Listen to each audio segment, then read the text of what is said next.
bekerja menggantikan air laut, tapi Odenma menjelaskan bahwa sungai itu terhubung ke laut. Jadi dengan mengaktifkan kekuatannya, Odenma menciptakan gelombang air raksasa yang menerjang hutan, menutupinya sepenuhnya.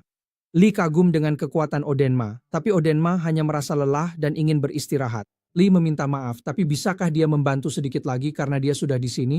Dia berteriak, mengatakan bahwa Lee jahat, lalu terus menghantam hutan di bawahnya. Jauh lebih dalam di hutan, mereka menemukan pohon merah yang pasti merupakan inti dari hutan yang bergerak itu. Benar saja, pohon itu mencoba menyerang Lee menggunakan akarnya untuk memperlambat langkahnya. Lee berpikir bahwa terlalu berbahaya berada di udara, jadi mereka harus turun ke tanah. Namun Siri sudah memperkirakan hal ini dan menyuruhnya naik ke punggungnya. Melihatnya, Lee memanggil kembali Rollo dan melompat ke atas punggung Siri. Siri melompat dengan kuat ke arah pohon itu, dan Lee memanggil pedangnya, menebas pohon itu dari batangnya. Saat mereka melakukan itu, jiwa binatang itu mulai muncul. Namun Ingrid mendekat dan langsung mengambil kristal itu begitu muncul. Lee mencoba memperingatkannya, tapi sepertinya sudah terlambat karena binatang itu membuka rahangnya lebar-lebar untuk menggigit mangsa di depannya, dan Lee tak bisa berbuat apa-apa. Di suatu tempat di atas kastil, seorang pria berjubah menatap ke medan perang dengan tujuan keberadaannya di sana yang tidak diketahui. Sebelum Garm bisa menggigit Ingrid, dia melepaskan kekuatan sucinya untuk menyegel fragmen itu, memancarkan cahaya yang sangat terang hingga membuat Garm menghilang. Lee kagum dengan kekuatannya dan dia mengucapkan selamat kepada Lee karena sepertinya semuanya sudah berakhir. Dengan terhentinya laju hutan, para prajurit bersorak untuk para pejuang dan Ivar mencatat bahwa itu adalah pertempuran yang gila. Apakah mereka benar-benar para pejuang Valhalla yang selalu ia kagumi? Mereka semua tampak bahagia, bersorak dan sebagainya. Dan pria berjubah itu berpikir bahwa sekaranglah saatnya, ketika mereka mabuk kemenangan, inilah saatnya untuk melakukannya. Dia memberi perintah untuk pergi dan menyingkirkan mereka semua. Tiba-tiba, tanpa peringatan sedikit pun, serangkaian tinju meluncur ke arah Ingrid, menghantamnya ke tanah dengan kekuatan yang luar biasa besar. Lee berteriak memanggilnya, tetapi saat debu menghilang, dia melihat bahwa Ingrid benar-benar kalah dan orang yang melakukannya berdiri tepat di atasnya. Lee bergegas masuk memanggil pedangnya saat ia melakukannya, tetapi pria itu hanya menatapnya, melepaskan ekornya yang sangat mirip ular untuk memperlambat Lee, hingga akhirnya menahannya dengan kekuatan luar biasa. Siri dan yang lainnya ikut menyerbu, mencoba mengalahkan pria misterius itu, tapi dia tetap fokus pada Ingrid, terkejut karena Ingrid masih bernapas. Dia menerima perintah untuk menargetkan Valkyrie mereka terlebih dahulu, dan sisanya akan berubah menjadi gerombolan tak berarti. Sepertinya memang begitu melihat bagaimana mereka menyerangnya. Tiba-tiba matanya mulai bersinar saat ia menundukkannya, dan Chulen memberitahu Lee untuk menutup mata dan tidak melihat pria itu. Bahkan tanpa melakukannya, Lee bisa merasakan tekanan luar biasa yang dipancarkannya, dan mereka yang melihatnya langsung jatuh ke tanah atau berhenti bergerak sama sekali. Pria itu menarik ekornya dari Lee dan berpikir bahwa sudah saatnya ia menghabisi Valkyrie itu. Dia melompat ke udara sebelum bersiap dengan tinju yang dahsyat. Lee tahu bahwa dia menargetkan Ingrid tapi tidak ada waktu untuk menghentikannya. Pria itu menyerang dan Lee dengan putus asa bergegas masuk, jatuh di atas Ingrid untuk menerima pukulan itu. Namun tiba-tiba Odmahath menyerbu masuk dan menjatuhkan pria itu, membantingnya ke tanah. Dengan kejadian ini, yang lain mulai bergerak, bahkan Siri, meskipun dia cukup terguncang. Lee segera memanggil kembali Odmahath, yang memperingatkannya untuk berhati-hati, karena lawan ini bukan lawan yang mudah. Pria itu membersihkan debu dari tubuhnya, dan tampaknya tidak terganggu oleh apa yang baru saja terjadi. Bragi menyuruh salah satu anak buahnya untuk merawat Ingrid, dan Lee menatapnya dengan mata naganya, tapi hanya bisa melihat namanya, Balzac. Namun dia tidak semenakutkan Raja Raksasa, bahkan tidak mendekati. Pria berjubah itu menjadi marah. Dia memerintahkan Balzac untuk tidak membiarkan mereka lolos dan membunuh mereka semua. Balzac mulai menatap mereka tajam dan perlahan berjalan mendekati mereka. Tampaknya pria berjubah ini adalah Bres. Ketika dia mengetahui bahwa dia kehilangan Kazaha dan Odmahath, dia merasakan amarah yang luar biasa. Meski begitu, dia tidak bertindak gegabah dan tetap merendah sambil menahan diri, karena tahu bahwa kesempatan akan segera datang. Sebuah fragmen jiwa Garm, dia memutuskan untuk menggunakannya, kekosongan yang ditinggalkan di 5 jari setelah kematian Harod. Para raksasa sangat menginginkannya dan dia menawarkan sebuah kesepakatan kepada mereka. Fragmen jiwa Garm yang bahkan Harod gagal dapatkan, jika dia memperoleh 2 menjadi salah satu dari 5 jari tidak akan menjadi masalah. Raksasa pertama yang menerima kesepakatannya adalah Balzac, yang kemudian menjadi tentara bayaran miliknya. Para prajurit melarikan diri bersama Ingrid, tetapi orang yang membawanya merasa ada firasat buruk. Benar saja, sekelompok Fomorian muncul untuk menghentikan mereka, tetapi para prajurit itu maju dengan gagah berani membuka jalan. Balzac menyuruh mereka menyerahkan Valkyrie dan fragmen jiwa Garm yang mereka melakukannya dengan berjanji akan memberikan kematian yang bersih. Sebagai tanggapan, mereka semua langsung menyerang. Ciri menembakkan serangkaian anak panah, memungkinkan Lee menyapu dari belakangnya. Namun Balzac menyadarinya dan secara mengejutkan berhasil menghindar. Mereka semua menyerang, tetapi Balzac menggunakan ekornya untuk menyapu mereka. Jelas memiliki keunggulan dengan itu.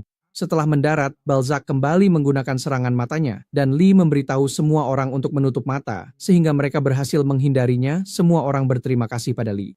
Balzac menduga serangannya tidak akan berhasil lagi, dan Siri mencatat bahwa gerakannya terlalu cepat. Dia akan mengalihkan perhatiannya. Saat mereka bertanya-tanya bagaimana tepatnya Siri akan melakukannya, Siri mengungkapkan saga barunya yang terbangkitkan, sebuah bunga yang mekar sendirian di medan perang. Balzac memang teralihkan perhatiannya, tapi begitu juga semua orang lainnya. Siri menyuruh mereka untuk benar-benar maju dan menyerang, membebaskan mereka dari keadaan terhipnotis. Mereka semua menyerang secara bersamaan, menggunakan saga gabungan mereka untuk memotong ekornya dan menghajarnya. Serangan Braki menjadi yang paling dahsyat karena membuat Balzac terpental jauh. Akhirnya, Lee menyambar masuk, mencoba menusukkan pedangnya ke tubuh si bajingan itu dengan serangan yang kuat dan memekakkan telinga. Namun sayangnya Balzac berhasil menghindar. Dia menggunakan ekornya yang baru tumbuh kembali dan hampir saja mengalahkan Lee. Yang lain terkejut karena ekornya benar-benar sudah sembuh total. Para pejuang menganggap ini gila. Apakah kekuatan ilahi mereka masih belum cukup? Braki tidak peduli. Sebelum itu beregenerasi, mereka mau akan menghancurkannya lagi dan lagi. Balzac menolak membiarkan mereka melakukan serangan berikutnya. Dia menerjang masuk, menendang salah satu pejuang hingga terlempar sebelum bergerak ke belakang yang lain dan membantingnya ke tanah dengan suara gedebuk. Braki memukul lengannya, tapi itu sama sekali tidak cukup dan dia dipukul di perut sebelum Balzac melancarkan rentetan pukulan padanya. Lee menejang masuk untuk menghentikannya, tapi Balzac menghindar. Dengan Braki yang sudah tumbang, Lee tahu bahwa dialah satu-satunya yang bisa mengalahkan musuh ini. Saat yang lain sudah kalah, Lee dan Balzac saling menatap dengan serius. Namun tanpa peringatan, Balzac mulai melancarkan rentetan pukulan. Lee menghindar dan bergerak masuk untuk menyerang. Namun dengan ekornya, Balzac menahan serangan itu. Dengan itu, ia bergerak maju untuk menyerang dengan ekor melingkarnya, tapi tiba-tiba ekornya tertembak karena Siri ternyata masih berdiri. Lee berterima kasih padanya atas bantuannya, dan Siri menyadari bahwa Lee jauh lebih cepat dari mereka. Mereka seharusnya menyerang bersama-sama. Namun alih-alih maju menyerang lagi, Lee justru berlari menjauh sambil menoleh ke belakang, membuat Balzac hanya berdiri di sana, agak kebingungan. Siri mengaktifkan Wolf Witch saga miliknya, dan Lee memberitahu Balzac bahwa mereka sekarang akan bertarung habis-habisan, dan ia ingin Balzac menahan serangan ini. Sayangnya setelah menguraskan seluruh energinya untuk mengalahkan Kraken, ia tidak bisa lagi menggunakan Gay Bulk Charge. Sebagai gantinya, ia akan menyalurkan seluruh keilahiannya ke dalam pedangnya dan mengincar lehernya. Balzac berhenti berjalan ke arah mereka, menyadari bahwa mereka memiliki aura yang mengesankan, namun sayangnya itu tidak akan mempan padanya. Keduanya tampak sedang meningkatkan kekuatan mereka. Namun tiba-tiba Siri dan Lee menghilang di belakang Balzac dan Lee menuangkan seluruh keilahiannya ke dalam pedang. Ia mengincar langsung ke lehernya, tapi Balzac berbalik dan saat Lee menyerang, ia menggunakan ekornya untuk menahan serangan itu. Namun, itu tidak cukup untuk menghentikannya dan Lee menebas ekornya, mendorong lebih keras dan lebih keras lagi, hingga akhirnya tebasannya benar-benar menembus. Balzac berhasil mempertahankan diri, namun sebagai gantinya, kedua tangannya terpotong dan lehernya tetap terluka. Lee nyaris tidak bisa berdiri, menyadari bahwa serangannya tidak cukup dalam untuk membunuhnya. Chulain menyuruhnya untuk segera menyingkir, tapi sudah terlambat karena Balzac sudah tepat di hadapannya. Siri berusaha sekuat tenaga untuk menghentikannya, tapi dia hanya bisa menunda yang tak terelakkan karena setelah melemparkannya, Balzac mendekati Lee dan menjatuhkannya ke tanah dengan pukulan yang kuat. Balzac menatapnya, berpikir bahwa untuk mencegah masalah di masa depan, pria di depannya itu harus mati. Perlahan tapi pasti, ia mulai berubah ke wujud aslinya. Chulain menyuruh Lee untuk bangun, dan Lee sangat ingin melakukannya, tapi tubuhnya tak bisa bergerak. Apakah benar ini saja yang bisa dia lakukan? Apakah dia hanya harus duduk diam, menunggu dan berharap keajaiban lain terjadi? Balzac melompat ke udara setelah berubah wujud dan meregenerasi kedua lengannya yang terpotong menjadi sekumpulan ular berbisa yang mulai berubah menjadi tangan hitam sungguhan. Dia menyerang, siap mengambil nyawa sang pejuang ini, tapi Lee bangkit karena kali ini dialah yang akan menciptakan keajaiban. Serangan yang terjadi selanjutnya seperti bom nuklir, dampaknya terlihat bahkan dari kejauhan. Para pejuang kebingungan, tapi para prajurit bahkan lebih bingung lagi karena mereka semua bertanya-tanya apa yang sebenarnya sedang terjadi. Setelah debu menghilang situ, Balzac mengira dirinya telah menang, tapi Lee berdiri tepat di belakangnya. Chulan sangat terkesan dan bertanya-tanya pembatasan seperti apa yang diterapkan Lee saat itu dengan menggunakan Gaius. Gaius adalah pedang bermata dua. Untuk mendapatkan kekuatan luar biasa, seseorang harus menanggung batasan yang sama besarnya. Lee, untuk pertama kalinya sejak jatuhnya Ryu, telah menciptakan Gaius baru. Namun sumpah, apa yang telah dia buat? Bagaimana dia bisa menjadi sekuat itu? Gaius milik Lee sangat meningkatkan keilahiannya, tapi hanya untuk waktu yang singkat. Sebagai gantinya, dia tidak akan bisa menggunakan keilahiannya selama setengah bulan. Chulan belum pernah mendengar tentang Gaius bersyarat sebelumnya. Bagaimana dia bisa memikirkan hal itu? Lee berpikir ada alasan mengapa dia membatasi keuntungan dari Gaius hanya pada keilahian. Dia memang belum mencapai level itu, tapi sekarang dia benar-benar bisa melihat apa itu Ragnar. Dengan menggunakan seluruh kekuatan keilahian, Lee berubah tepat di depan wajah Balzac, menggunakan saga legendarisnya, prajurit Eadun. Melihat hal ini, Balzac juga berubah, kali ini tampak jauh lebih besar. Dia menyerang dengan pukulan, tapi mengingat dewinya, Lee sama sekali tidak tampak terpengaruh. Dengan satu tebasan bersih dari pedangnya, dia memotong tangan Balzac sebelum mendarat di belakangnya.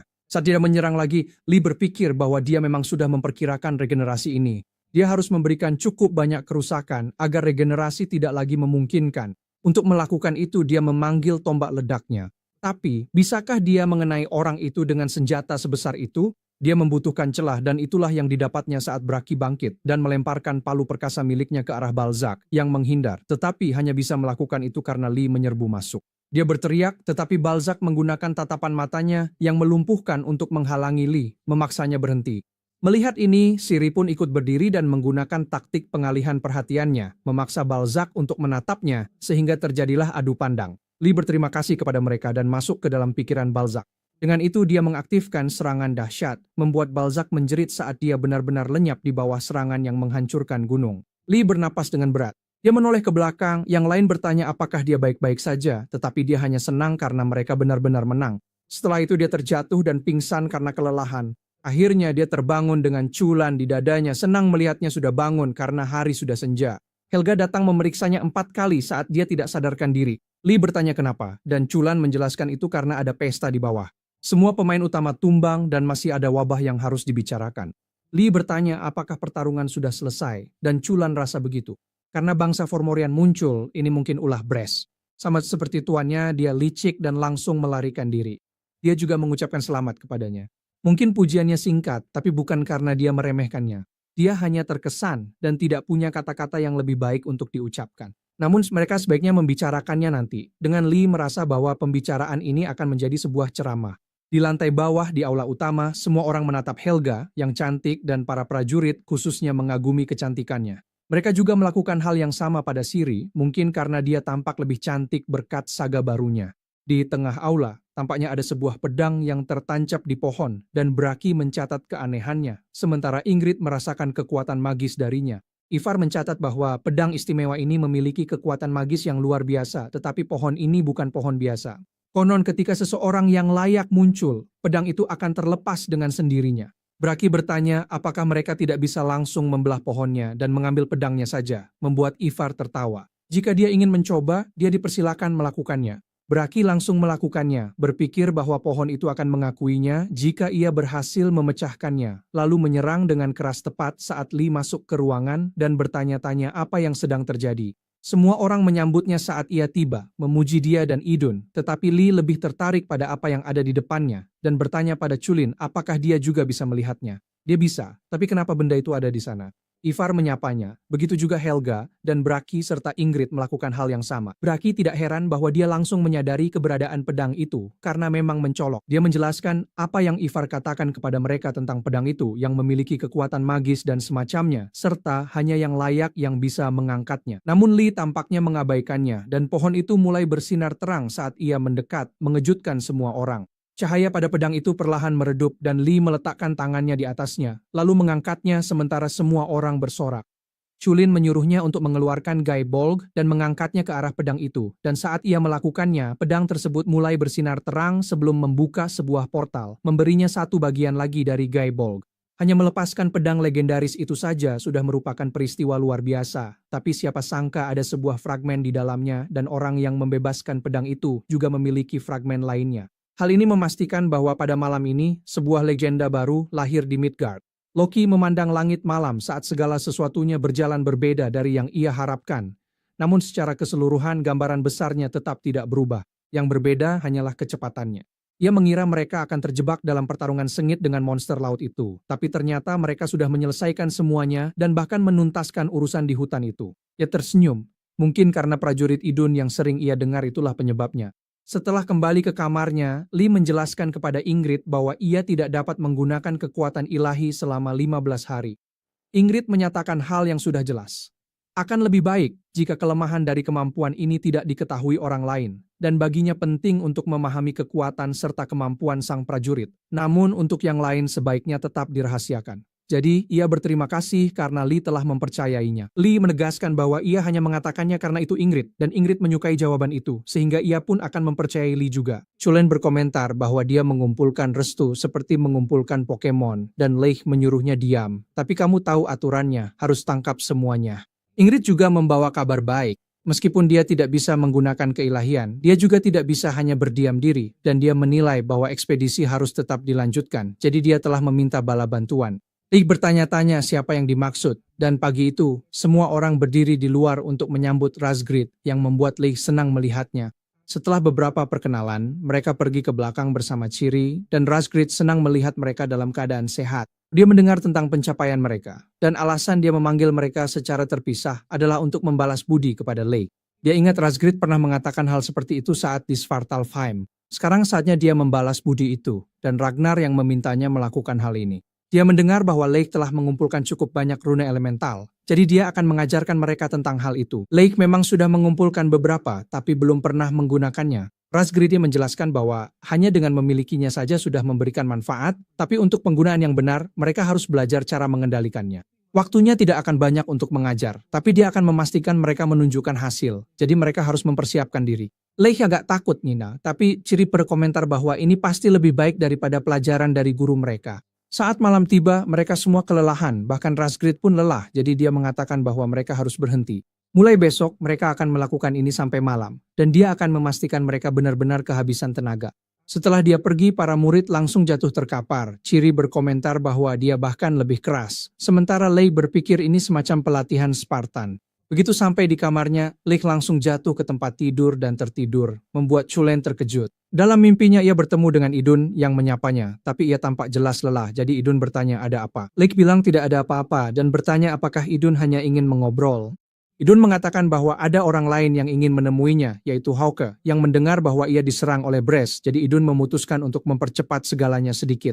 Leigh tahu bahwa ini hanya bisa berarti satu hal, dan benar saja, Idun langsung bersiap untuk bertarung karena ia akan mengajarkan kekuatan Tuatha De Danann kepadanya, dan karena mereka tidak punya banyak waktu, pelajarannya akan keras. Setelah bangun, Chulen berkomentar bahwa ia iri karena Leigh berlatih dengan wanita-wanita cantik setiap hari. Leigh mengatakan bahwa ini bukan sesuatu yang bisa ditertawakan, dia bisa saja mati. Dia begitu lelah sampai-sampai takut untuk tidur. Namun sebelum tidur, ia mengeluarkan batu pemanggil dan memanggil Ademnaha, yang bertanya ada apa. Tapi Leigh mengatakan bahwa dia pasti sudah tahu. Dengan itu, Ademnaha menyerahkan harta sucinya, sebuah surat penyemangat dari Heida. Ademnaha berpikir bahwa Leigh tidak tahu betapa kerasnya Heida bekerja untuk mengisi ulang batu pemanggil itu. Leigh mengatakan bahwa ia akan tidur, jadi Ademnaha juga sebaiknya pergi. Saat Leigh langsung tertidur, Ademnaha mencibir, tapi ia melihat sesuatu di dalam tasnya. Kemudian ketika Leigh terbangun masih dalam keadaan lelah, ia melihat bahwa Ademnaha masih di sana. Sebenarnya, Ademnaha hanya memeriksa kantong Leigh tanpa alasan, tapi ia menemukan ini, Liberatus. Leigh mengatakan bahwa ia mendapatkannya beberapa waktu lalu, dan Ademnaha berkata bahwa ini adalah peninggalan Eriu dan ada mantra pesan di pegangannya. Dengan itu, Ademnaha mengaktifkannya, dan sebuah hologram pun muncul. Jika mereka melihat ini sekarang, itu berarti mereka adalah penerus atau cukup kuat untuk mematahkan sihirnya. Bagaimanapun juga, itu tidak buruk. Itu berarti mereka layak menjadi raja. Dan sejujurnya, dia hanya berharap siapapun kecuali seorang Formorian. Pada hari Aryo jatuh, dia kehilangan segalanya. Dan saat dia terbangun, puluhan tahun telah berlalu. Dia sempat berpikir untuk mengakhiri hidupnya saat itu juga. Tapi dia tidak bisa melakukannya karena dia menyadari masih ada sesuatu yang belum hilang darinya. Masih sedang ada tugas terakhir yang tersisa, yaitu membimbing seseorang yang layak seperti mereka. Mereka mungkin akan segera bertemu jika dia masih hidup dan dia berharap orang itu ternyata seorang wanita cantik. Dia lebih suka wanita berambut hitam. Dengan itu, pesan pun berakhir dan Lee merasa itu sangat menarik. Chulan pergi ke Odmaha dan bertanya apakah dia juga tahu tentang itu, dan ternyata dia tahu. Itu adalah Merlin, penyihir agung legendaris dari Camelot, tempat yang dibangun oleh Raja Arthur. Lee bertanya, apakah ini ada hubungannya dengan Excalibur, dan Chulen bertanya, apakah dia juga tahu tentang itu, tapi Lee hanya tahu sedikit saja. Chulen menjelaskan bahwa nilai sejati Merlin bukanlah kekuatan sihirnya, melainkan pengetahuan dan kecerdasannya yang sangat luas. Jika dia menjadi sekutu, dia bisa sangat membantu. Lee mencatat bahwa Merlin mengatakan mereka akan segera bertemu, jadi dia berharap itu benar-benar terjadi. Jadi 13 hari pun berlalu dan Hak tahu bahwa dia akan memulai ekspedisi besok, jadi mereka tidak akan bisa berlatih untuk sementara waktu. Idun datang dan mencatat bahwa karena dia telah bekerja keras, dia memberinya hadiah apel terbaik dari panen terbaru. Lee bertanya-tanya apakah ini benar-benar boleh, tapi Idun diam sebelum akhirnya teringat memberikan sesuatu yang lain lagi, yaitu tiket pemanggilan untuk Heda. Dia mengatakan bahwa sulit untuk mengunjungi Midgard, jadi ini pada dasarnya sama seperti batu pemanggil, meskipun prosesnya jauh lebih sulit. Lee tersipu dan berterima kasih padanya, membuat Idun tersenyum dan memberinya berkah lagi. Ciri membangunkannya karena Rasgrid punya sesuatu untuk disampaikan kepada mereka, jadi mereka harus segera bergegas karena semua orang sudah berkumpul. Ketika mereka keluar, Rasgrid memperkenalkan Chaldea, Valkyrie dari Legion Hermun. Dia ada di sini dalam misi rahasia. Dia menjelaskan bahwa tujuan ekspedisi ini bukan hanya untuk menemukan fragmen jiwa, tetapi juga untuk menghancurkan. Tujuan sebenarnya adalah untuk menghancurkan markas Fomorian dan mengusir mereka dari Midgard. Rasgrid mencatat bahwa mereka bukan satu-satunya yang berpartisipasi. Mereka lebih seperti pasukan pelopor. Ketika serangan dimulai, mereka akan memanggil bantuan dan ekspedisi ini akan berskala kecil. Mereka akan bergerak besok dan musuh akan mengawasi dengan cermat. Itulah sebabnya mereka akan bergerak pada waktu yang berbeda melalui rute yang berbeda pula. Chaldea mengatakan itu saja. Mereka akan memberitahu kapan harus bergerak. Chulen mencatat bahwa Asgard benar-benar tahu cara mengambil tindakan. Mungkin sudah saatnya mengakhiri Brace. Lee juga berpikir begitu. Untuk Odmaha dia akan menaklukkannya sendiri. Keesokan paginya, para prajurit Valhalla berbaris keluar, terbagi menjadi 3 kelompok. Mereka akan mengambil rute yang berbeda dan mencari fragmen jiwa secara bersamaan. Rasgrid, Ingrid, dan Chaldea memimpin masing-masing kelompok, dan Lee ditugaskan ke kelompok Ingrid. Dia menjelaskan bahwa jika para Fomorian mengawasi, mereka akan memperhatikan kapal panjang itu. Jadi jika diperlukan, mereka bahkan bisa menggunakan cangkang kosong untuk mengecoh. Misalnya kapal ke timur, mereka ke barat. Demi menarik perhatian, mereka memutar jauh. Dia bangga bekerja dengan para veteran ini. Lee setuju, lalu mereka terbang pergi. Malam itu, Ivar berlari-lari di lorong seperti anak kecil yang bersemangat. Karena pamannya datang berkunjung, yang ternyata adalah Merlin. Ivar mencatat bahwa pamannya tidak berubah sedikit pun selama 20 tahun, dan Merlin mengatakan bahwa dia mendeteksi seseorang yang menarik Liberatus. Helga menjelaskan bahwa itu adalah seorang prajurit dari Edun yang mengklaim pedang tersebut, tapi mereka sudah pergi. Merlin mengatakan bahwa dia harus segera bergegas dan ingin meminjam sebuah kapal. Saat di laut, Helga bertanya apakah dia bisa melacak mereka dan dia bisa sampai batas tertentu tapi sinyalnya lemah. Mungkin pedangnya disimpan di dalam semacam wadah. Karena tidak ada cara lain, Merlin mengaktifkan pedang itu. Karena itu adalah pedang pemilihan, Caliburn. Arthur sendiri membuktikan haknya untuk memerintah dengan mencabut pedang itu dari batu. Semua pedang Liberatus yang dia buat adalah salinan dari pedang ini. Jika dia melepaskan kekuatannya, dia bisa memperkuat sinyal pedang-pedang itu untuk sementara waktu. Melihat cahaya yang bersinar di langit, itu berarti arahnya ke sana, jadi mereka mulai mendayung lebih cepat. Saat Lee memperhatikan pemandangan itu, Chulun bertanya kapan dia akan menggunakan tiket pemanggilan untuk Heda. Lee hanya bisa menggunakannya sekali, jadi bukankah lebih baik digunakan saat bertarung? Chulun tidak tahu soal itu. Wakon Din Mures the Puat Pinrim Person yang dicintainya untuk bertarung?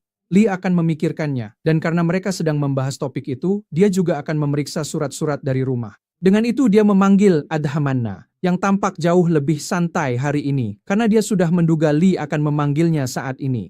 Para prajurit langsung mengira ini adalah seorang Valkyrie yang datang berkunjung dan bertanya dari ordo mana dia berasal, tapi dia menyangkal bahwa dirinya adalah seorang Valkyrie.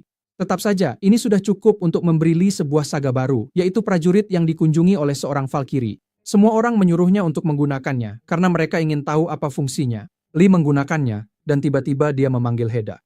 Dia bisa memanggil para Valkyrie? Lee menjelaskan bahwa itu bukan Heda yang asli.